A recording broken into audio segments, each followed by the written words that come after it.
भारत ने ही खोए हैं, किंतु आज मल्टीलेटरल सिस्टम एक संकट के दौर से गुजर रहा है। ग्लोबल गवर्नेंस के संस्थानों की क्रेडिबिलिटी और इफेक्टिवनेस दोनों पर ही सवाल उठ रहे हैं। इसका प्रमुख कारण यह है कि इनमें समय के साथ उचित बदलाव नहीं आया। ये अभी भी 75 साल पुराने विश्व की मानसिकता और वास्तविकता पर आधारित है। भारत का मानना है कि यूएन सिक्योरिटी काउंसिल में रिफॉर्म्स बहुत ही अनिवार्य है। इस विषय पर हमें अपने ब्रिक्स पार्टनर्स के समर्थन की अपेक्षा है। यूएन के अतिरिक्त कई अन्य अंतर्राष्ट्रीय संस्थाएं भी वर्तमान वास्तविकताओं के अनुसार काम नहीं कर रहे हैं। WTO, IMF, WHO जैसे इंस्टीट्यूशंस में भी सुधार होना चाहिए। एक्सेलेंसीज, आतंकवाद आज विश्व के सामने सबसे बड़ी समस्या है। हमें यह सुनिश्चित करना होगा कि आतंकवादियों को समर्थन और सहायता देने वाले देशों को भी दोषी ठहराया जाए और इस समस्या का संगठित तरीके से मुकाबला किया जाए। हमें खुशी है कि रूस की अध्यक्षता के दौरान ब्रिक्स काउंटर टेररिज्म स्ट्रेटेजी को अंतिम रूप दे दिया गया है। यह एक महत्वपूर्ण उपलब्धि है और भारत इस कार्य को अपनी अध्यक्षता के दौरान और आगे बढ़ाएगा।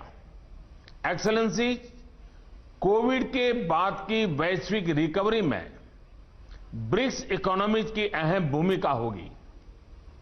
हमारे बीच विश्व की 42% से अधिक आबादी बसती है और हमारे देश ग्लोबल इकोनॉमी के मुख्य इंजन में से है।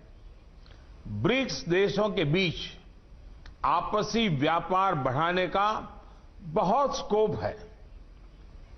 हमारे आपसी संस्थाएं और सिस्टम्स जैसे BRICS, interbank cooperation mechanism, new development bank, contingent reserve arrangement और कस्टम्स कोऑपरेशन आदि भी वैश्विक रिकवरी में हमारे योगदान को इफेक्टिव बना सकते हैं। भारत में हमने आत्मनिर्भर भारत अभियान के तहत एक व्यापक रिफॉर्म प्रोसेस शुरू किया है। यह कैंपेन इस विषय पर आधारित है कि एक सेल्फ रिलायंट और रेजिलिएंट भारत पोस्ट कोविड अर्थव्यवस्था के लिए फोर्स मल्टीप्लायर हो सकता है और ग्लोबल वैल्यू चेन्स में एक मजबूत योगदान दे सकता है। इसका उदाहरण हमने कोविड के दौरान भी देखा, जब भारतीय फार्मा उद्योग की क्षमता के कारण हम 150 से अधिक देशों को आवश्यक दवाइयां भेज पाए।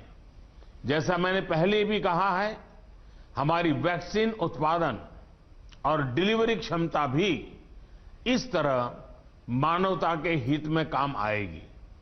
भारत और दक्षिण अफ्रीका ने कोविड-19 वैक्सीन उपचार तथा जांच संबंधी इंटेलेक्चुअली प्रॉपर्टी एग्रीमेंट्स में छूट दिए जाने का प्रस्ताव रखा है। हमें आशा है कि ब्रिक्स के अन्य देश भी इसका समर्थन करेंगे। अपनी ब्रिक्स अध्यक्षता के दौरान भारत डिजिटल हेल्थ और ट्रेडिशनल मेडिसिन में ब्रिक्स सहयोग बढ़ाने पर कार्य करेगा।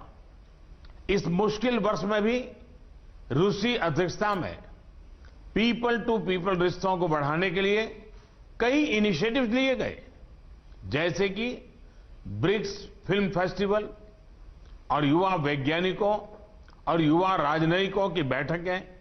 इसके लिए मैं राष्ट्रपति पुतिन का हार्दिक अभिनंदन करता हूं। एक्सेलेंसीज, 2021 में ब्रिक्स के 15 वर्ष पूरे हो जाएंगे। पिछले सालों में हमारे बीच लिए गए विभिन्न निर्णयों का मूल्यांकन करने के लिए हमारे शेरपा एक रिपोर्ट बना सकते हैं। तो आप सुन